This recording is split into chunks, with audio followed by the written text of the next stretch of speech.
या 2024 मध्ये राष्ट्रवादी काँग्रेस पक्षातर्फे मी महाविकास आघाडीचा प्रचार केला म्हणून, आणि मला तिकीट मिळेल आणि ते तिकीट देणार आहेत, की एक माझा एक नारा आहे, विश्वास मी विकास मी. आणि रणनीती जी आहे म्हणजे या ठिकाणी मुस्लिम, दलित आणि ओबीसी, वोट भी दो नोट भी दो. मात्र 2024चे जर लोकसभा आपण बघितलं की तुम्ही त्यांच्याच बाजूला आम्हाला दिसले, की मला या ठिकाणी भारतीय जनता पार्टीचा मी कट्टर एक नंबरचा शत्रू आहे. आमदार संजय सावकारेचं मी पुतळा जाळला. सर्वात मोठा शत्रू आमदार संजय सावकारे या ठिकाणी आमचा आहे. गेल्या 15 वर्षापासून वीज दिली नाही आमदार संजय सावकारेने, आमदार संजय सावकारेने रस्ते दिले नाही, आमदार संजय सावकारेने या ठिकाणी पाणी दिलं नाही, आमदार संजय सावकारेने फक्त वर्तमानपत्रामध्ये जाहिराती दिल्या.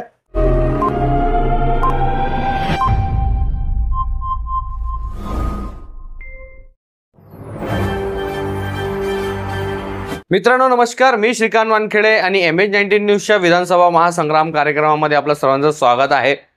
मित्रांनो, आज एक प्रकट मुलाखत आज या ठिकाणी MH19च्या माध्यमातून होणार आहेत. आज आपल्यासोबत जळगाव जिल्ह्याचे मुल्क मैदानी तोप म्हणून ओळखले जाणारे जगन सोनवणे आपल्यासोबत जोडलेले आहेत. अनेक आंदोलन असतील, मोर्चे असतील, त्यांनी या ठिकाणी त्यांच्या संघर्षाच्या माध्यमातून पार पाडलेले आहेत. भुसावळ विधानसभेमध्ये ते वंचित बहुजन आघाडीकडनं त्यांनी उमेदवारी दाखल केलेली आहेत. एक समोर ते वंचित बहुजन आघाडीकडनं समोर आलेले आहेत. महाराष्ट्रामध्ये विधानसभेची तर रणधुमाळी सुरू झालेली आहे. त्याचबरोबर रणशिंगे या ठिकाणी फुकले गेलेले आहेत. त्यांचं या ठिकाणी काय हे असणार आहेत, प्रभाव असणार आहेत, आज थेट आपण त्यांना आमंत्रित केलेलं आहे MH19 न्यूजच्या स्टुडिओला. आज थेट आपण त्यांच्याकडनं जाणून घेणार आहोत. हो, सर्वप्रथम आपलं MH19च्या विधानसभा महासंग्राम कार्यक्रमामध्ये स्वागत आहे. धन्यवाद. धन्यवाद भाऊ. आपण पहिले आम्ही प्रश्न विचारू इच्छितो तुम्हाला की मागेल आपण राष्ट्रवादी पक्षाकडनं आपण उमेदवारी दाखल केलेली होती, त्याचबरोबर आपण राष्ट्रवादीकडनं 22,000 मतं मिळवलेले होते. मात्र यावेळेला असं काय प्रसंग आला की तुम्हाला वंचित बहुजन आघाडीकडनं उमेदवारी घ्यावी लागली? खूप चांगला प्रश्न तुम्ही विचारला. सर्वप्रथम MH19 न्यूज हे जे सामान्य जनतेचं प्रतिनिधित्व करणारं जे चॅनल आहे त्याला मी हार्दिक मनापासून शुभेच्छा देतो. विषय असा आहे पत्रकार साहेब की राष्ट्रवादी काँग्रेस पक्षातर्फे यावेळेस मी इच्छुकचा फॉर्म भरलेला नव्हता, तरी देखील त्या ठिकाणी आदरणीय शरदचंद्रजी पवार साहेबांनी मला पुण्याला त्या ठिकाणी ज्या इच्छुक लोकांनी फॉर्म भरला त्या ठिकाणी बोलवलं, आणि बोलवल्यानंतर त्या ठिकाणी जे इच्छुकचे उमेदवार होते त्या लोकांनी त्या ठिकाणी फॉर्म भरल्यानंतर देखील त्या ठिकाणी मला बोलवून मध्ये त्यांनी भरला होता, मी नाही भरला होता.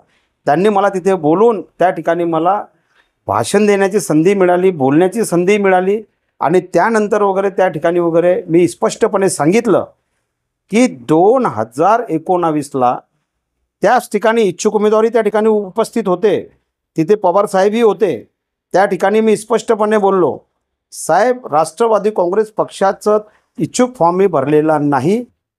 कारण का भरला नाही तर 2019मध्ये माजी आमदार संतोष चौधरी यांनी राष्ट्रवादी काँग्रेस पक्षाचं मी काम केल्यानंतर देखील पवार साहेबांच्या पाठीत खंजीर खुपसलं, माझ्या पाठीत खंजीर खुपसलं, आणि अपक्ष उमेदवार डॉक्टर मानवतकरला उभं करून त्या ठिकाणी जी आहे राष्ट्रवादी काँग्रेस पक्षाशी गद्दारी केली. हा अत्यंत वाईट अनुभव मला या ठिकाणी आला.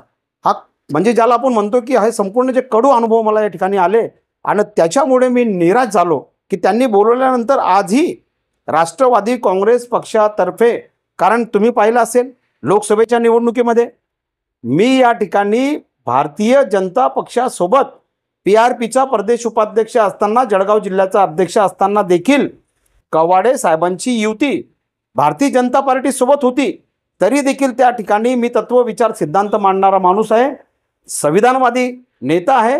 त्याच्यामुळे त्या ठिकाणी वैचारिक, बौद्धिकदृष्ट्या, तात्विकदृष्ट्या मी त्या ठिकाणी भूमिका बदलली, आणि संविधान बचावच्या दृष्टिकोनातून मी त्यांचा प्रचार देखील केला. शरद पवार साहेबांच्या स्टेजवरती माझे भाषणही झाले, आणि त्या ठिकाणी जे आहे हे सगळं मी त्या ठिकाणी केलं यासाठी की मला या 2024मध्ये राष्ट्रवादी काँग्रेस पक्षातर्फे मी महाविकास आघाडीचा प्रचार केला म्हणून मला या ठिकाणी तिकीट मिळेल, आणि मला तिकीट मिळेल आणि ते तिकीट देणार आहेत.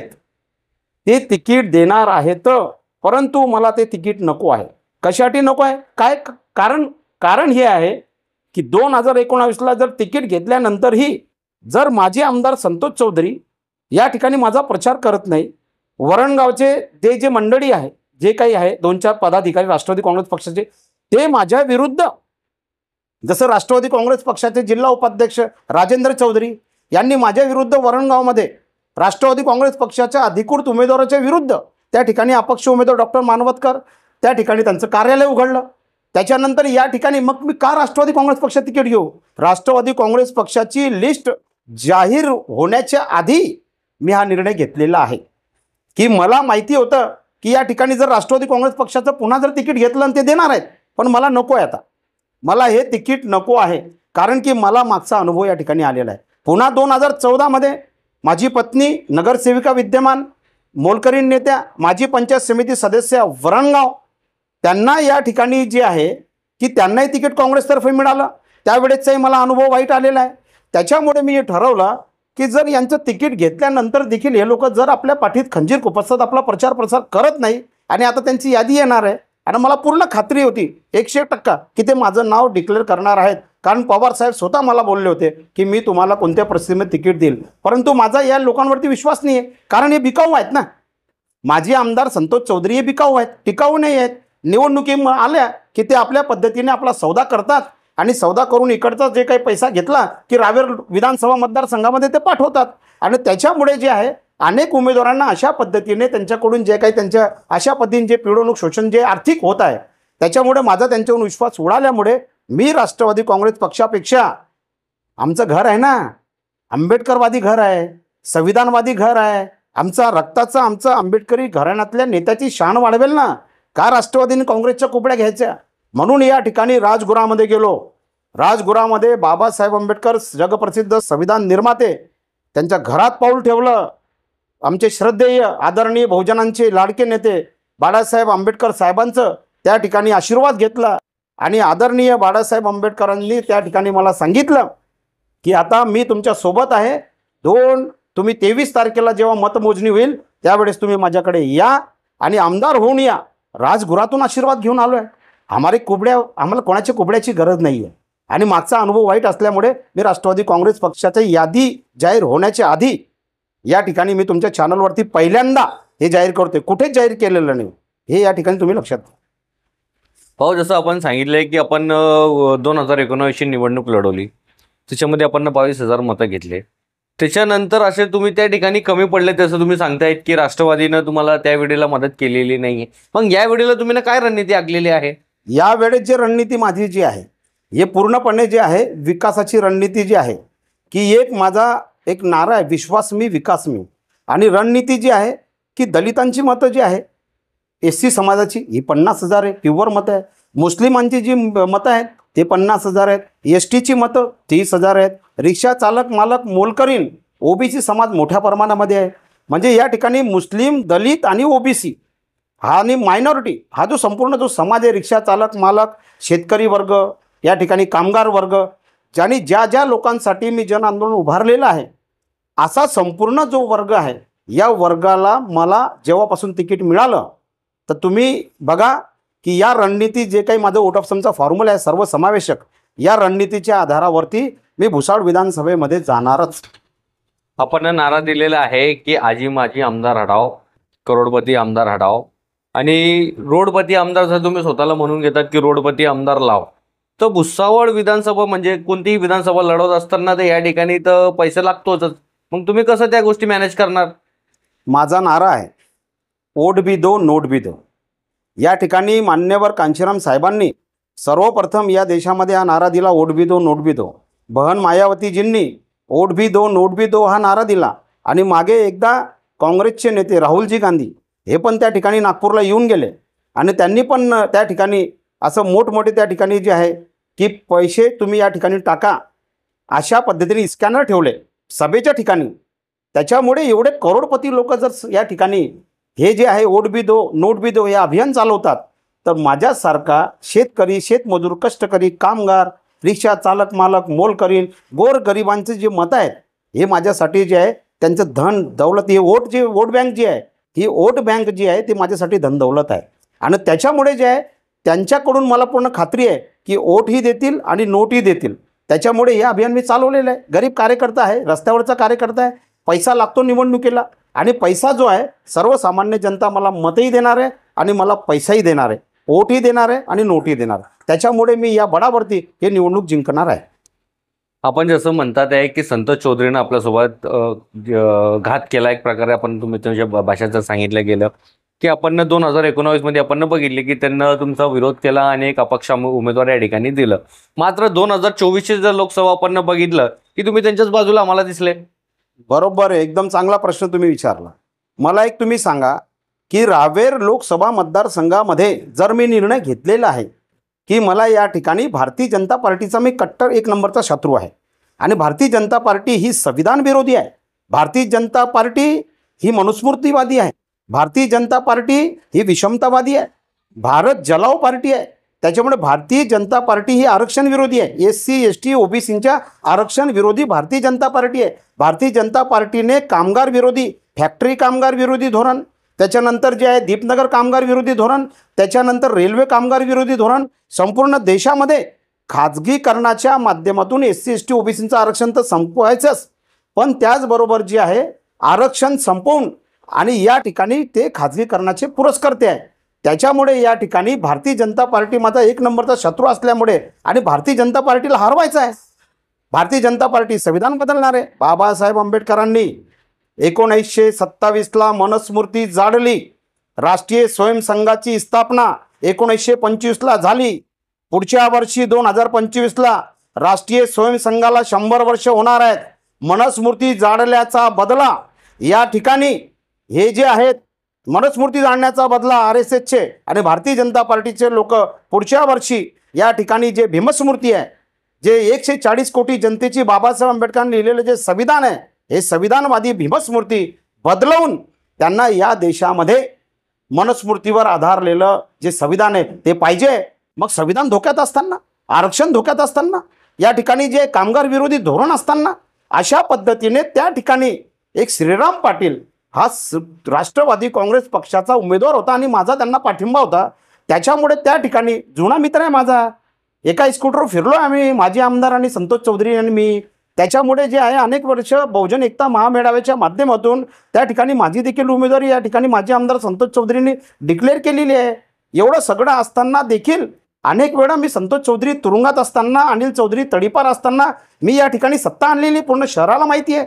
त्याच्यामुळे जुना मित्र आहे आणि सोबत आहे. मित्र पक्ष म्हणून जर त्यांना पाठिंबा दिला आहे तर त्यांची तारीफ भाषणामध्ये याच्यापूर्वी 1000 वेळा केलेली आहे. त्याच्यामुळे त्या दिवशी केली तारीफ. तो एक धोरणात्मक एक विचारांचा विषय होता कि जब विचारों की लड़ाई लड़ते हैं ना तो उस समय नहीं क्या सबको मित्रों को साथ में लेके एक मित्र शक्ती निर्माण करना पड़ता है. तेव्हा द्वेष ठेवावा लागत नाही. शत्रू आपला वेगळा आहे. आपला शत्रू काय आहे? आपला शत्रू BJP आहे. आपली विचारधारा काय आहे? आपली विचारधारा जी आहे छत्रपती शिवबांच्या 18 बगड जातींना एकत्र करून छत्रपती शिवबांचा जो शिवशाहीचा विचार आहे, जो छत्रपती शिवबांनी जो विचार मांडला तो डॉक्टर बाबासाहेब आंबेडकरांनी भारतीय संविधानामध्ये 140 कोटी जनतेच्या रूपाने मांडला. आणि म्हणून त्या ठिकाणी जे आहे ते आपलं जी विचारधारा आहे ती विचारधारा फुले शाहू आंबेडकरांची, आपली या ठिकाणी लोकशाहीर अण्णाभाऊ साठे आणि त्याचबरोबर या ठिकाणी जे आपले महापुरुष आहेत, या सगळ्या महापुरुषांची विचारधाराच्या दृष्टिकोनातून त्या ठिकाणी माजी आमदार संतोष चौधरीची मी तारीफ यासाठी केली की मी श्रीरामदादा पाटील यांना पाठिंबा दिला होता. महाविकास आघाडीसोबत मी होतो म्हणून त्या ठिकाणी त्यांची तारीफ केली. काही नवल नाही. मागे बी अनेक वेळा मी सभा गाजवल्या आहेत ते जेलमध्ये असताना. आपण जसं आपण सांगितलं की आपण एका स्कूटरवर फिरलेले आहेत, जुने मित्र आहेत, तर कधी तुम्हाला असं वाटलं नाही का की जुन्या मित्राला जवळ करून भुसावळचं राजकारण बदलता येईल करून? पण एक आहे, जर तुमचं जर इमान धर्म जर या ठिकाणी जर ठिकाणावर नसेल, प्रत्येक निवडणुकीमध्ये तुम्हाला जर पैसा प्रिय असेल आणि जर तुमचं बिकाऊ धोरण असेल, टिकाऊ धोरण नसेल, आज या ठिकाणी माजी आमदार संतोष चौधरीच्या पाठीशी कोण आहे? कोणीच नाही आहे.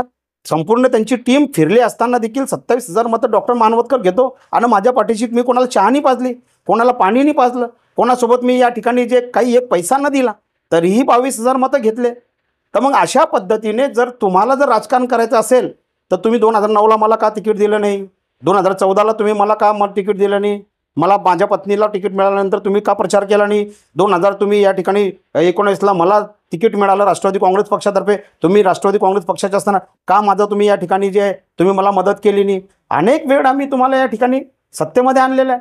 आणि म्हणून या ठिकाणी जे आहे मित्र जरी असले तरी पैसा बोलता है, सबसे बड़ा रुपया, ये बात ध्यान में रखो भाई. जसं की आपलं एक आंदोलनाचा इतिहास तुमच्या सोबतच आहे की आपण अनेक वेगवेगळे आंदोलनं केलेले आहेत. प्रेत यात्रा असेल आंदोलन किंवा रस्ता रोको आंदोलन असेल, रेल रोको आंदोलन असेल, याच्यामध्ये काही दम राहिलेले नाही असं सर्वसामान्य जनता म्हणतात. त्याच्यावर काय बोलायला आपण? तुम्हाला मी एक गोष्ट सांगतो, जर जन आंदोलनामध्ये जर दम नसता, मग महाराष्ट्राचं सरकार जरांगे पाटीलच्या जन आंदोलनासमोर जरांगे पाटीलचं का पाया पडायला जाते? जन आंदोलनात दम आहे. आपण जगनभाई सोनवणेच्या आंदोलनाबद्दल नाही, जगनभाई सोनवणेच्या जन आंदोलनामध्ये इतका दम आहे की कपिल वस्तीनगरची गरिबांची झोपडपट्टी बसवली, हजारो लोकांची झोपडपट्टी बसवली, रस्ते दिले, वीज दिले, पाणी दिले, शाळा बनवली, समाज मंदिर बनवलं. हे जन आंदोलन तो केलं ना. लॉंग मार्च काढला, भुसावळचं कवाडे नगर बसवलं. हे जन आंदोलनातून निर्माण केलं ना. रिक्षा चालक मालकांना आज या ठिकाणी ताटमानाने स्वाभिमानाने फिरता येतं, हे जन आंदोलनातून निर्माण केलं ना. रिक्षा चालक मालक यांना 10,000 रुपये मिळतात, हे जन आंदोलनातून मिळवलं ना. या ठिकाणी जे आहे जन आंदोलनाचा उद्देश काय असतो की जे आमचं जे आहे, आता बघा ना तुम्ही, दरवर्षी जे आहे गणपती बाप्पा मोरया, गणपतीजींचं स्वागत या महाराष्ट्रामध्ये जेवढं चांगल्या पद्धतीने होत असेल, परंतु भुसावळ नगरीमध्ये आजी आमदार संजय सावकारे यांच्या काळामध्ये दरवर्षी गणरायाचं आगमन खड्डेमय रस्त्यामध्ये झालं. आम्ही गणरायांना डोक्यावर घेतलं. लगेच जन आंदोलनाचा फटका असा बसला, लगेच प्रशासन दारासमोर, लगेच ताबडतोब जे आहे मोठ्या प्रमाणामध्ये जे रस्त्याची ठिगळबाजी सुरू झाली. म्हणजे अशा पद्धतीने जन आंदोलनाच्या माध्यमातून वरणगावमध्ये पाण्याचा प्रश्न संदर्भात आम्हाला लेखी पत्र मिळालं. असंख्य वेळा जळगाव जिल्ह्यामध्ये असंख्य वेळा मुस्लिम समाजाचा रोजीरोटीचा प्रश्न, 50,000 लोकांचं रेल रोको आंदोलन केलं, 5,000 लोकांचं रेल रोको आंदोलन केलं जळगावमध्ये. लगेच ताबडतोब दुसऱ्या दिवशी त्यांना सांगितलं की तुमचे व्यवसाय सुरू करा. हे जन आंदोलनाचा विजय आहे. या ठिकाणी शेतकरी, शेतमजूर, कष्टकरी, कामगार, हे बंजारा समाज आज त्या ठिकाणी फटाके फोडले. मला उमेदवारी मिळाल्यानंतर बंजारा समाज जो आहे, ज्यांचे जल जंगल जमिनीवरती तिथले स्थानिक राज्यकर्त्यांचा हात होता ते भडकावण्यामध्ये, सगळा बंजारा समाज जय सेवालालचा नारा देऊन माझ्या पाठीशी आला. लॉंग मार्च काढला आम्ही आणि जन आंदोलनातून त्यांच्या जमिनीचं मी रक्षण केलं. हे जन आंदोलनाचा विजय आहे. जन आंदोलनाच्या माध्यमातून आतापर्यंत जे आहे असंख्य वेळा जन आंदोलनाचा अर्थ असा आहे की शासन प्रशासन यांच्यावरती जन आंदोलनाचा आणि आम आदमीचा, सर्वसामान्य नागरिकांचा, शेतकरी, शेतमजूर, कष्टकरी, कामगार, बहुजनांचा धाक निर्माण झाला पाहिजे. जगन सोनवणे धाक निर्माण नाही झाला पाहिजे, जन आंदोलनाचा धाक निर्माण झाला पाहिजे. आणि जे विजेचे प्रश्न, हे MSCB जोड आम्ही गेलो मोठ्या प्रमाणामध्ये, जे TV फोडला, तिथे सांगितलं सर्वसामान्य जनतेची तुम्ही पिळवणूक शोषण करताय, अव्वाचा सव्वा तुम्ही या ठिकाणी बिलं देत आहेत परंतु सेवा देत नाही. 100 वेळा तुमच्या इथे MSCB मध्ये जर आम्ही फोन केला तर तुमची सर्व्हिस मिळत नाही, तुमचा नंबरही रॉंग आहे. म्हणजे अशा पद्धतीने TV फोडून, मागे MSCBचं आम्ही कार्यालय फोडून त्या ठिकाणी हे संपूर्ण जे प्रश्न आम्ही या ठिकाणी सोडवलेले. वरणगावमध्ये जे पाण्याच्या प्रश्नासाठी प्रेत यात्रा काढली, इथे रस्त्यासाठी ठिगळबाजी त्यांनी केली. हे सगळे जन आंदोलनातून झालेले आहे. हे सगळे जे काही बोर्डीमध्ये जे घर बसवलं, जे जागा दिली लोकांना, 7 उतारे दिले मी, हे सगळे जन आंदोलनातून झालेलं आहे. मी जिवंत आहे तरी देखील या ठिकाणी म्हणजे अशा पद्धतीने जे आहे की जन आंदोलनातून आपले जे ज्वलंत समस्या आहेत, जे ज्वलंत समस्या, वीज आहे, रस्ते आहे, पाणी आहे, जर या ठिकाणी प्रशासन काम करत नसेल, या ठिकाणी जर 15 वर्षापासून आमदार काम करत नसेल, तर मग अशा वेळेस जे आहे आमदारांचं जे आहे कान उघडण्यासाठी की आमच्या ज्वलंत समस्या आहे, हे तुम्ही सोडवणार आहात की नाही, प्रशासनाचे जे कान उघडण्यासाठी त्यांच्यावरती धाक निर्माण झाला पाहिजे, जनतेचा धाक निर्माण झाला पाहिजे. म्हणून आम्ही जन आंदोलन करतो. आणि अनेक वेळा जन आंदोलनातून जळगाव जिल्ह्यामध्ये अन्याय, अत्याचार, जुलूम, जबरदस्ती, शेतकरी, शेतमजूर, कष्टकरी, कामगार, SC ST NT OBC, मुस्लिम समाज, सगळ्यांचे प्रश्न आम्ही जन आंदोलनातून हजारो प्रश्न सोडवले. जर लिस्ट बनवली तर एक मोठा ग्रंथ तयार होईल. जन आंदोलन में बहुत दम है भाई. जन आंदोलन में इतना दम है कि जन आंदोलन की वजह से सरकार जे आहे ना, सरकार घाबरतं, थरथरतं. जन आंदोलनात ती ताकद आहे. नाही, रोज आपण जर बघितलं गेलं की रोज आपलं एक आंदोलन राहतो, रोज पेपरमध्ये असतात तुमच्या. आपण जर बघितलं गेलं की जगन सोनवणेने ह्या विरोधात आंदोलन केलं, त्या प्रश्नाविरोधात आंदोलन केलं, की असं आपण पहिले डायरेक्ट शेवटच्या स्टेपवर येतात. डायरेक्ट आंदोलन म्हणजे हा शेवटचा स्टेप असतो, मग तिथं डायरेक्ट तुम्ही शेवटच्या स्टेपचा निर्णय घेतात. एक लक्षात घ्या की हे जे आहे ना, गेंड्याच्या कातडी पांघरलेलं हे शासन प्रशासन असतं. जसं अजगर असतो, अजगर काय करतो की जर काही एखादा अन्न जर त्याने प्राशन केलं तर तो सुस्त पडलेला असतो.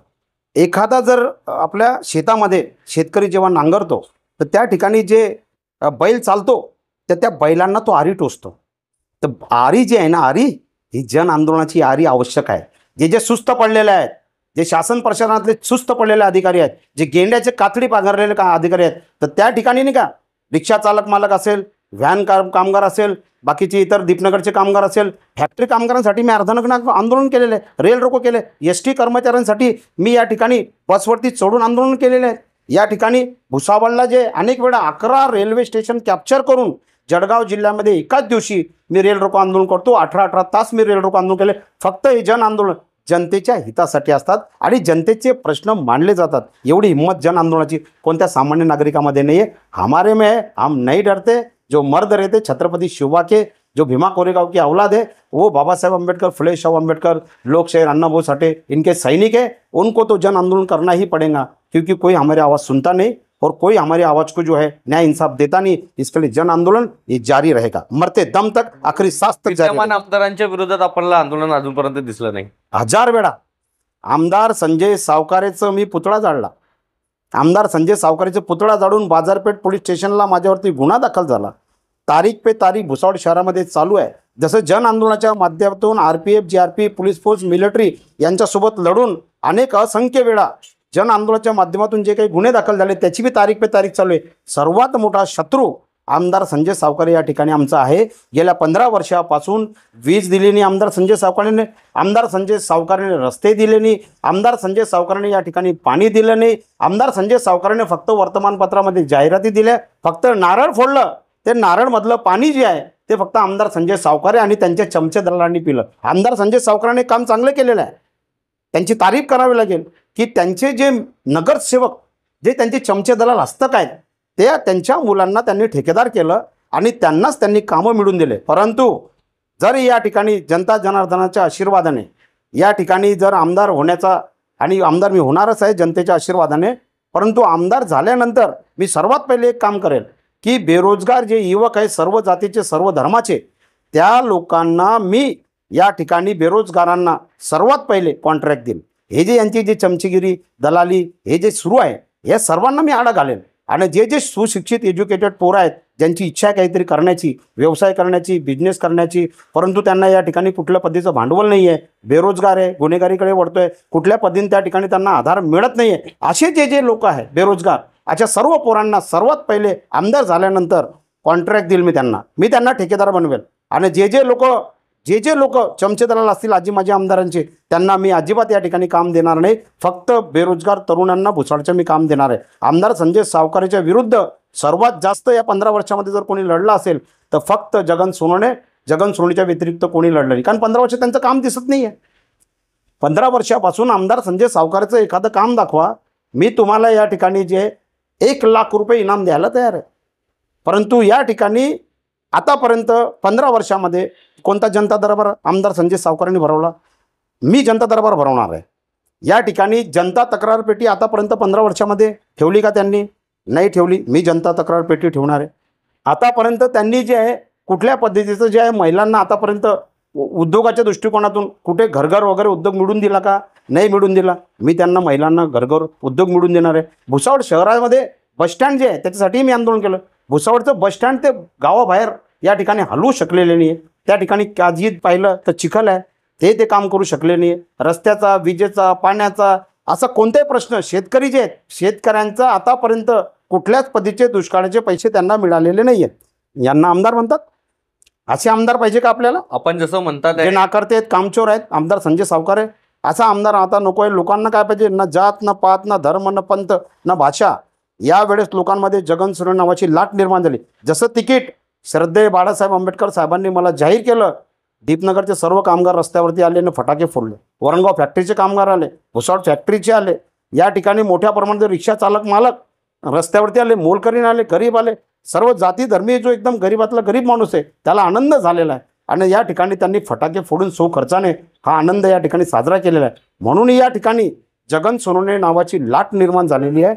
आणि या लाटेमध्ये आजी माजी आमदार हे सगळे या ठिकाणी पूर्णपणे स्लिप होणार. आपण आझादीचा अमृतत्व महोत्सव साजरा केला तरी देखील सामान्य जनता आज पण मूलभूत सुविधापासून वंचित आहे. बरोबर. 15 वर्षापासून जसं आपण म्हणत आहात, आपल्या सांगण्यावरनं मी सांगत आहेत की 15 वर्षामध्ये संजय सावकारांना, विद्यमान आमदारांना काही केलंच नाही. मग तुम्ही येत्या 5 वर्षामध्ये असं काय करणार?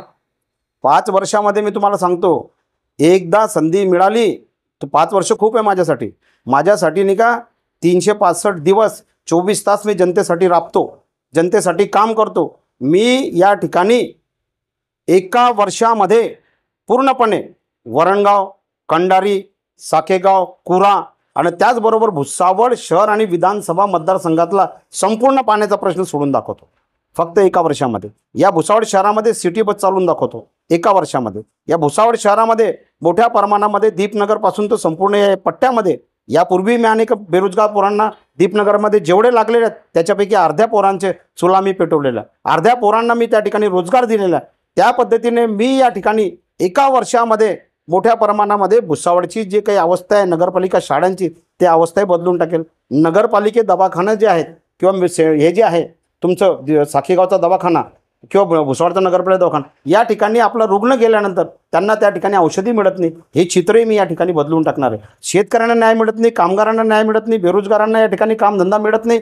तर हे जे सगळं चित्र निर्माण झालेलं आहे, हे सगळं चित्र आमदार संजय सावकारेच्या नाकर्ते धोरणामुळे निर्माण झालं आहे. आणि एका वर्षामध्ये मी तुम्हाला पूर्णपणे जे आहे पूर्ण हे सगळं चित्र बदलून दाखवणार आहे. जसं आपण दीपनगरचा तर मुद्दा मांडलाच आहे, अजून मूलभूत सुविधामध्ये जसं जे युवकांचं जे बेरोजगारी आहेत, आपल्याकडे एवढे मोठे MIDC आहेत, त्याचंही त्या ठिकाणी आपण रोजगार कसं बघतात की त्या ठिकाणी आपले जे युवक आहेत त्यांना कसं रोजगार उपलब्ध होणार त्या ठिकाणी, त्याच्याकडे काय विजन आहे त्यासाठी तुमच्याकडे? आमचं हे जे आहे की आम्ही पहिलेच या ठिकाणी नारा दिलेला आहे, हमें नफरत नहीं हमें रोजगार चाहिए, हमें नफरत नहीं हमें रस्ते चाहिए, हमें नफरत नहीं हमें पानी चाहिए, हमें नफरत नहीं हमें सुंदर स्वच्छ और सुजलाम सुफलाम और विकसित भुसावळ चाहिए.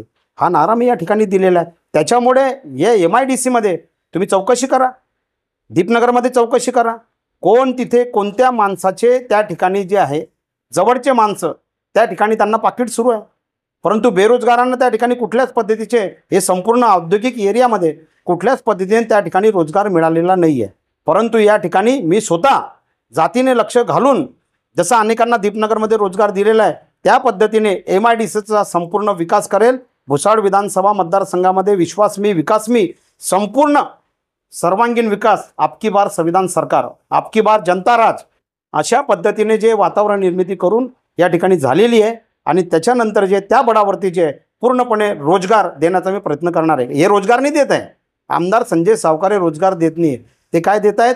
लोकांना धर्म देत आहेत. लोक धर्म घराघरामध्ये मानतात, लोक घराघरामध्ये मानतात. सर्व ईश्वर, अल्लाह, गॉड, भगवान, देवी देवता लोक घराघरामध्ये पुजतात. परंतु हे राजकारणासाठी धर्माचा वापर करतायत, हे नफरत शिकवतायत लोकांना. म्हणून या ठिकाणी माझं म्हणणं आहे की हमको नफरत नाही चाहिए, आम्हाला रोजगार चाहिए. आणि त्या दिशेने माझे काम सुरू राहणार आहे. भाऊ, जसं की आता तुम्ही सांगितलं की राष्ट्रवादी पक्षाकडनं तुम्हाला तिकीट देत आहेत, पण आताच आम्ही एक वृत्तपत्रामध्ये आणि प्रसारमाध्यमातून आमच्या समोर आलेलं होतं की तुम्ही राष्ट्रवादीकडे तिकीटची मागणी केलेली होती. तुम्हाला जर तिकीट नाही मिळालं तर तुम्ही 11 उमेदवार जळगाव जिल्ह्यामध्ये देणार होते. बरोबर बोलले तुम्ही. एक गोष्ट तुम्ही लक्षात घ्या पत्रकार साहेब, चांगला प्रश्न केला. याच्यापूर्वी मी घोषणा केली होती वंचित बहुजन आघाडीचं तिकीट मिळण्याच्या आधी. आणि राष्ट्रवादी काँग्रेस पक्ष काय असतं माहिती का, नाक दाबल्याशिवाय तोंड उघडत नाही. आणि ज्या लोकांमध्ये, ज्या पॉलिटिकल लीडरमध्ये ही क्वालिटी असेल, तो पॉलिटिकल जो लीडर आहे ते सगळं जे आहे या आपल्या पद्धतीने त्या ठिकाणी वगैरे जे आहे ही पद्धत त्या ठिकाणी अवलंबतो. कारण की शेवटी काय आहे की आपल्याला जनतेचे प्रश्न सोडवायचे, जे ज्वलंत प्रलंबित प्रश्न आहेत ते सोडवायचे आणि त्याचबरोबर त्याच्यावरती सोल्युशन द्यायचं आहे आणि त्यांना विकासाकडे न्यायचं आहे. आणि विकासाचं हे सगळं करत असताना, दिशा ठरवत असताना आपल्याला जे हे असे जे हातखंडे वापरावे लागतात. आपण राजकीय पक्ष चालवतोय, राजकीय पक्ष चालवताना आपल्याला अशा पद्धतीने नाक दाबावंच लागतं. नाक दाबलं ना तरच हे मोठे मोठे पक्ष, भांडवलदारांचे पक्ष आहे, हे मोठमोठे पक्ष आहे, हे काय यांना इतकं प्रचंड यांना धन लागतं की या ठिकाणी गरीब माझ्यासारखा कार्यकर्ता टिकणार कसा आहे. मग आपलं तुम्हाला माहिती आहे, ही पद्धत अवलंबली तर सगळ्या गोष्टी आतापर्यंत झाल्या आहेत. त्याच्यामुळे माझा त्याच्यावर विश्वास आहे.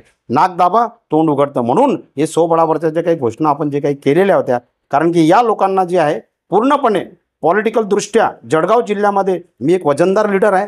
त्याच्यामुळे माझ्या नावाने खानदेशची मुलूक मैदानी तो पुन्हा हजारो लोक माझ्या सभेला जमतात. त्याच्यामुळे मी चित्र बदलू शकतो, चांगल्या चांगल्यांना मी या ठिकाणी पाणी पाजू शकतो, त्यांचा पराभव करू शकतो. त्याच्यामुळे जे काही आपले जे तुम्ही बोलले ते बरोबर बोलले. या ठिकाणी हे सगळे मार्ग स्वीकारावे लागतात, कारण आम्ही राजकारण करतोय, आम्ही काय भजन कीर्तन करत नाही. आणि मग राजकारण करताना जे आहे ना, आम्हाला अशाच पद्धतीने करावं लागतं. भाऊ, जसं की तुम्ही आता सांगितलं की जे भुसावळची जी जनता आहे, भुसावळ विधानसभेची जी जनता आहे, आज पण मूलभूत सुविधापासून वंचित आहेत. त्याचबरोबर प्रत्येक नेत्यांना, अनेक नेता आपण बघितलं की आझादीचा आपण 77वा अमृत महोत्सव साजरा केला, तरी देखील सामान्य जनता मूलभूत सुविधापासून वंचित आहेत. तुम्ही जे आश्वासनं ते देत आहेत त्याच्यावर किती लोकांना विश्वास ठेवायला पाहिजे? तुम्हाला सांगतो मी पत्रकार साहेब, की मागे मराठा समाजाला आरक्षण मिळावं म्हणून मराठा नेते जरांगीजी पाटील यांच्यासाठी मी त्या ठिकाणी गेलो आणि गेल्यानंतर जालन्यामध्ये रेल रोको आंदोलन केलं आणि मराठा आरक्षण लागू करू म्हणून कृतीशील पाठिंबा दिला. आणि त्या ठिकाणी मी सभेमध्ये भाषण देत असताना जरांगीजी पाटील हे भाषणामध्ये त्या ठिकाणी टाळ्या वाजवत होते. आणि त्या ठिकाणी अशा पद्धतीने जे धनगर आरक्षण लागू करू, मुस्लिम आरक्षण लागू करू, ओबीसी SC STचं आरक्षण जे आहे ते आरक्षण जे आहे ते सुरक्षित राहावं आणि संविधान बचाव, आरक्षण बचाव, आरक्षणवादी शक्ती एकत्र या, संविधानवादी शक्ती एकत्र या आणि या निवडणुकीमध्ये चमत्कार करा. तेली, माडी, कोळी, कुणबी, लोहार, धनगर, न्हावी, धोबी, सुतार, सोनार, कोष्टी, लेवा, पाटीदार, SC मध्ये येणाऱ्या जाती, ST मध्ये येणाऱ्या जाती, OBC मध्ये येणाऱ्या जाती, हे संपूर्ण ज्या आरक्षणवादी जी शक्ती आहे, डॉक्टर बाबासाहेब आंबेडकरांनी सांगितलं होतं, ज्या दिवशी SC ST OBCंना मी घटनात्मक आरक्षण देतोय, परंतु ही आरक्षणवादी शक्ती जर या देशामध्ये जर एकत्र झाली तर या देशामध्ये क्रांती होईल. आणि म्हणून ही काळाची गरज आहे की या निवडणुकीमध्ये हे सगळं आरक्षणवादी संविधानवादी शक्तीला एकत्र करून या ठिकाणी जनता चमत्कार करणार आहे. आणि जनतेने एकदा चमत्कार केला तर या ठिकाणी जे आहे, तेच सांगू इच्छितो की जनता तर चमत्कार करणारच आहे या वेळेला.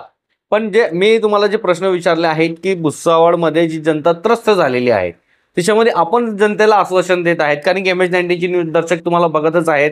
तुम्ही जनतेला जे आश्वासनं देत आहेत की रोडचं समस्या असतील, पाणीची समस्या असेल, रोजगारची समस्या असेल, तर याच्यावर जगन सोनवणे कितपत कार्ययोग्य ठरतील?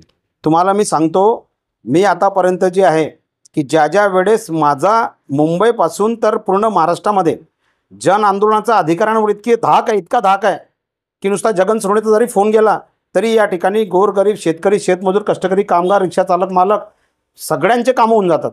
जर मी या ठिकाणी एवढं करू शकतो तर या ठिकाणी जनतेचा जर आशीर्वाद मिळाला तर त्याच्यापेक्षा मी जास्त करू शकतो. म्हणून या ठिकाणी जे आहे हे संपूर्ण चित्र बदलण्यासाठी हे माझं जे आहे पूर्णपणे कामाची ही तयारी राहणार आहे. आणि महाराष्ट्रामध्ये जे आहे हे मी जेव्हा विधानसभेमध्ये जाईल तर पहिला व्यक्ती राहील की माझ्या हातामध्ये या ठिकाणी संविधान राहील आणि एका हातामध्ये तिरंगा राहील आणि मी विधानसभेमध्ये जाणार आहे बाळासाहेब आंबेडकर साहेबांच्या आशीर्वादाने. भाऊ, आता की आपण बाळासाहेब आंबेडकर वंचित बहुजन आघाडीचे राष्ट्रीय अध्यक्ष आहेत, आपण बघितलं गेलं की आपला जर मागचा इतिहास बघितला गेला की अनेक वर्षापासून आपण PRPचे अधिकृत आपण प्रदेश महामंत्री होते. मग आपल्याला हा बाजूला सोडून वंचित बहुजन आघाडीमध्ये जाण्यासाठी असा काय प्रसंग घडला? मला एक तुम्ही सांगा, हे आमचं बाबासाहेब आंबेडकरांचं राजगृह हे आमचं ऐतिहासिक वास्तू आहे, आमचं घर आहे, आम्हारी जान आहे. आणि आमच्या घरामध्ये जर आम्ही गेलो, राष्ट्रवादी जाऊ शकतो, काँग्रेसमध्ये जाऊ शकतो, आमचे लोक BJPत जाऊ शकतात, शिवसेनेत जाऊ शकतात. आणि आमच्या घरात जर गेले तर घर कुठे बदललंच, कुठे आमचंच घर आहे, आमच्याच घरात आलो आहे. आम्ही संविधानवादी आहोत आणि आम्ही सगळे संविधानवादी जे आहे, आमचं संविधानवाद्यांचं एक घर आहे. मी पहिलेपासून बोलत आलो आहे की देशातले, महाराष्ट्रातले सगळे संविधानवादी, सगळे आरक्षणवादी एकत्र या, एका झेंड्याखाली या, एकत्रीकरण करा आणि आपलं घर जे आहे आपलं घर मजबूत करा. तर आंबेडकरी घराण्याची शान वाढवणं, आंबेडकरी घराण्यामध्ये जाऊन त्या ठिकाणी जे आहे आपण शरण जाणं, त्यात काय वाईट आहे? सगळ्या नेत्यांनी आलं पाहिजे. मी आलो, तुम्ही पण या, सर्व मिळून या. आणि या ठिकाणी जे बहुजनांचं राज्य, शेतकऱ्यांचं राज्य, कष्टकऱ्यांचं राज्य, कामगारांचं राज्य, दलित, पीडित, शोषित, वंचित, जो वंचित घटक आहे त्याला आज या ठिकाणी न्याय मिळत नाही. त्यांनी वंचित बहुजन आघाडीमध्ये येऊन, या पर्वामध्ये येऊन या ठिकाणी जे आहे आमच्यासोबत त्यांनी यावं. हे घर आहे आपलं, अधिकार हक्काचं घर आहे. याच्यामध्ये जे आमच्या घरामध्ये आम्ही आलो, दुसरीकडे थोडी गेलो. कधी आपण जे PRPचे जे राष्ट्रीय अध्यक्ष आहेत कवाडे सर, त्यांना कधी असं विश्वासात घेण्याचा तुम्ही कधी प्रयत्न केला नाही का की आपण सर्व पक्ष मिळून, जसे आठवले गट असतील, कवाडे सरांचा गट असतील, PRP असेल, वंचित बहुजन आघाडी, संयुक्त मिळून आपण निवडणूक लढवावी करून? कवाडे साहेबांनी, आठवले साहेबांनी हे माझे नेते आहेत, बहन मायावतीजी आमचे नेते आहेत. परंतु या सर्वांनी मिळून जसा मी मार्ग स्वीकारला की जगप्रसिद्ध संविधान निर्माते, बोधिसत्व, परमपूज्य डॉक्टर बाबासाहेब आंबेडकर यांचे नातू, आपलं रक्त, आंबेडकरी घराण्याची शान, त्यांच्यासोबत सगळ्यांनी येऊन त्यांचं नेतृत्व स्वीकारावं. सर्वांनी नेतृत्व जर स्वीकारलं तर वंचित बहुजन आघाडीची महाराष्ट्रामध्ये सत्ता येईल, बहुजनांचं राज्य निर्माण होईल. या लोकांनी मोठं मन केलं पाहिजे. जसं मी मोठं मन केलं त्या पद्धतीने यांनी देखील मोठं मन केलं पाहिजे. हे माझं त्यांनाही देखील आव्हान आहे की त्यांनी देखील या ठिकाणी यावं आणि साहेबांचं नेतृत्व स्वीकारावं. एक प्रश्न आहे मला, जर भविष्यात तुम्ही आमदार झाले तर भुसावळ शहराची जे गुन्हेगारी आहे त्याला तुम्ही कसं हे करणार गुन्हेगारीला? भुसावळच्या गुन्हेगारीबद्दल, भुसावळ शहरामध्ये जे गुन्हेगारी निर्माण झालेली आहे, जे शस्त्र बाळगतात त्यांचा त्या शस्त्राने अंत होतो. हे आतापर्यंतचा इतिहास आहे. आणि म्हणून या ठिकाणी मी तरुणांना संदेश देईल, तुम्ही जर शस्त्र घेऊन जर आज फिरत असाल, बघा किती तरुण या ठिकाणी कमी वयामध्ये या ठिकाणी त्यांचा अंत झालेला आहे. त्यांचं मरणाचं या ठिकाणी त्यांचं वय नसताना देखील, परंतु या ठिकाणी जे आहे ते व्यसनांच्या आधी गेले, आहारी गेले, गुन्हेगारीच्या आहारी गेले. त्यांचं स्वतःचं जिवंत बर्बाद झालं, ते तर मेले, परंतु त्याचबरोबर ते उद्ध्वस्त, त्यांचं संसारी उद्ध्वस्त झालं, त्यांच्या पत्नी विधवा झाल्या, त्यांचे मुलं बाळं निराधार झाले. गुन्हेगारीचा मार्ग जो आहे तो शॉर्ट मार्ग आहे. त्या ठिकाणी नाही का अंत अटल आहे. म्हणून गुन्हेगारी निर्मूलनासाठी, खूप चांगला प्रश्न केला तुम्ही, गुन्हेगारी निर्मूलनासाठी मी गुन्हेगारी निर्मूलन केंद्र निर्माण करणार आहे, व्यसनमुक्ती केंद्र निर्माण करणार आहे, की जेणेकरून या ठिकाणी या तरुणांना चांगली दिशा मिळेल आणि यांना रोजगार देण्याचा प्रश्न मी या ठिकाणी आमदार झाल्यावरती सर्वात पहिले गुन्हेगारीला मी जमिनीत गाडेल आणि या शहरामध्ये शांतता कशी अबाधित राहील, सर्व जाती धर्मीय लोक कसे गुण्यागोविंदाने राहतील आणि व्यापारी वर्ग, सिंधी समाज आणि इतर छोटे छोटे व्यापारी वर्ग, या व्यापारी वर्गाला ताट मारणे, स्वाभिमानाने, इज्जतीने, शानने कसं जीवन जगता येईल त्यासाठी मी प्रयत्न करणार आहे. भाऊ, एक शेवटचा माझा प्रश्न आहे, 2029 मध्ये जर तुम्हाला राष्ट्रवादीकडनं पुन्हा संधी मिळाली तर तुम्ही राष्ट्रवादीचं तिकीट घेणार का? आताही ते राष्ट्रवादी काँग्रेस पक्षात तिकीट द्यायला तयार आहे. म्हणून त्यांचे फोन आले, त्यांचा PA चा फोन आला, त्यांनी सांगितलं की तुम्ही हे करा, ते करा, या, तर तुम्ही लक्षात घ्या. आताही ते तिकीट द्यायला तयार आहे. परंतु मागचा अनुभव वाईट आहे ना श्रीकांत भाऊ, मागचा अनुभव खूप वाईट आहे. 2014 मध्ये काय झालं, काँग्रेसच्या तर्फे उमेदवारी मिळाली, काँग्रेसच्या लोकांनी म्हणजे प्रचार सुरू असताना शेवटच्या क्षणी जे काही चिरीमिरी घेतली आणि त्या ठिकाणी लगेच ताबडतोब ते तिकडे निघून गेले. त्यांनी पाठिंबा दिला. काँग्रेसच्या लोकांनी दगाबाजी केली. 2014चा वाईट अनुभव आहे. 2019 मध्ये माजी आमदार संतोष चौधरींनी दगाबाजी केली, त्यांच्या चमचे दलालांनी दगाबाजी केली, त्यांनी विश्वासघात केला, तो वाईट अनुभव आहे. आताही मला तिकीट 1000% जाहीर होणार आहे, परंतु मी ते तिकीट नाकारलं, मला नाही घ्यायचं ते तिकीट. म्हणून पुढे भविष्यामध्ये जे आप जिएंगे मरेंगे बाबा साहेब अम्बेडकर के घर में और बाबा साहेब अम्बेडकर के मूवमेंट में पहले भी थे. फुले शाहू अम्बेडकर, छत्रपति शिवाजी महाराज, लोकशाहीर अण्णा भाऊ साठे, मिसाईल मॅन अब्दुल कलाम साहेब, हे जे काही आमचे जे लोक देशभक्त आहेत, हे सर्व महापुरुषांचा लवजी बसतात.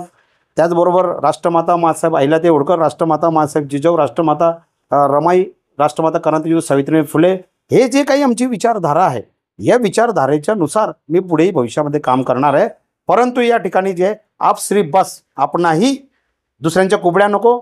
आप जाएंगे विधानसभा में तो खुद के बलबूते पे जाएंगे. बाबा साहेब अम्बेडकर, फुले शाहू, शिवाजी महाराज, इनके विचारों से जाएंगे. कोणाही तिकीटची गरज नाही आम्हाला आता. भुसावळ शहरामध्ये बहुजन समाज हा पूर्णतः विखुरला गेलेला आहे आणि आपल्या उमेदवाराला घेऊन असं मांडलं जात आहे की आपली उमेदवारी जी आहे, बहुजन समाज जो विखरलेला आहे त्याचं एक माध्यम आपल्या उमेदवारीला मांडलं जातं. त्याबद्दल काय सांगता? तुम्हाला एक मी सांगतो, बहुजन समाजाचा तुम्ही शब्द हे केला, या ठिकाणी बहुजन समाज एकत्रित झाला पाहिजे. बहुजन समाज हा 6.5 जातीमध्ये विभागलेला आहे, अल्पजन झालेला आहे. हा जो असंख्य अल्पसंख्याक जातीमध्ये विभागलेला अल्पजन समाज आहे, जाती, या अल्पजन समाजाला एकत्र करून बहुजन बनवणं हे माझं स्वप्न आहे. आणि हे बहुजनांचा महामेळावा, बहुजन एकता महामेळावा गेल्या आतापासून नाही 25 वर्षापासून डॉक्टर बाबासाहेब आंबेडकर ग्राउंडचा मी शिल्पकार आहे. त्या ठिकाणी तो ग्राउंडवर बहुजन एकता महामेळावा घेतोय. आणि बहुजन एकता महामेळाव्याच्या माध्यमातून हा संदेश मी अनेक वेळा दिलेला आहे की या ठिकाणी बहुजनांनो एक व्हा. आणि म्हणून या ठिकाणी हा चमत्कार या निवडणुकीमध्ये होणार आहे. तुम्ही पाहिलं असेल की सर्वात मोठी नेता, खूप मोठी नेता आहेत, नवनीतजी राणा, रवीजी राणा, आमदार खासदार पडले ना अमरावतीमध्ये निवडणुकीमध्ये. बलवंतराव वानखेडे पाडलं ना त्यांनी, बलवंतराव वानखेडेंनी पाडलं त्यांना. उज्ज्वलजी निकम, त्यांनाही पाडलं ना एका बाईने. म्हणजे सांगायचा मुद्दा असा आहे की मागच्या निवडणुकीमध्ये राहुल गांधी देखील पडले होते, पंकजाताई मुंडे देखील पडल्या होत्या, परंतु या ठिकाणी स्मृती इराणी वरणगावमध्ये येऊन नाथाभाऊंच्या माझ्या विरुद्ध 7-7, 8-8 सभा झाल्या. आणि तरी देखील वरणगावला आमची बहीण नगराध्यक्षताई इंगळेताई त्यांना पाडून भुसावळून आम्ही तिथे गेलो. वरणगावची लोकसंख्या 50,000 आहे. त्या ठिकाणी आम्ही त्यांचा पराभव केला आणि माझी पत्नी सौ पुष्पा जगन सुरणे, विद्यमान नगरसेविका, माजी पंचायत समिती सदस्य वरणगाव, त्यांना त्या ठिकाणी निवडून आणलं. मी अनेक वेळा नगरसेवक झालो, माझी पत्नी नगरसेविका झाली. सांगायचा मुद्दा काय, आम्ही काम करतो म्हणून लोक आम्हाला मतदान करतात ना, म्हणून आम्हाला निवडून देतात ना. हनुमान मंदिर बनवलं माझ्या वार्डामध्ये, देवीचं मंदिर बनवलं, बुद्धविहार बनवलं. मी नगरसेवक असताना कब्रस्तानामध्ये मी हे आपलं जे आहे पूर्ण त्याचा तो कब्रस्तानचा विकास केला. त्याच्यानंतर त्या ठिकाणी जे आहे पाण्याचा प्रश्न, पाणी पुरवठा सभापती म्हणून मी सोडवला. त्याच्यानंतर जे आहे विकासाची प्रचंड कामं नगरसेवक असताना मी या ठिकाणी केलेली आहे. हे सगळं बहुजनांना एकत्रित करण्यासाठी जे जे करता येईल ते मी या ठिकाणी करतोय आणि बहुजनांना एकत्र केलंच पाहिजे. म्हणून ते ही उमेदवारी वंचित बहुजन आघाडीच्या वतीने टाकलेली आहे की बहुजनांचं राज्य निर्माण करण्यासाठी ही आमची जी आहे आता या ठिकाणी चित्र निर्माण बहुजनच करणार आहे. बरोबर. मित्रांनो, आज आपल्या सोबत भुसावळ विधानसभेचे वंचित बहुजन आघाडीचे उमेदवार जगन सोनवणे आपल्यासोबत जुडलेले होते. त्यांना त्यांचं स्पष्टीकरण या ठिकाणी दिलेलं आहे की भुसावळचं चित्रकरण काय आहे, भुसावळचं राजकारण काय आहे, भुसावळचं जातीय समीकरण काय आहे, त्याच्यावर बरेपैकी विश्लेषण करण्याचा त्यांनी या ठिकाणी प्रयत्न केलेला आहे. शेवटी जनता राजा आहेत, जनतेला या ठिकाणी निर्णय घ्यायचे की योग्य उमेदवार कोण असणार आहेत. भाऊ, आपण वेळात वेळ काढून MH19 स्टुडिओला थँक्यू भेट दिली त्याच्याबद्दल आपलं खूप धन्यवाद. जय संविधान, जय तिरंगा. मित्रांनो, असेच एपिसोड तुमच्यापर्यंत आम्ही पोहोचवणार आहोत. बघत राहा MH19 news. Bureau chief Joyce Sayyad सोबत मी श्रीकांत वानखेडे. धन्यवाद.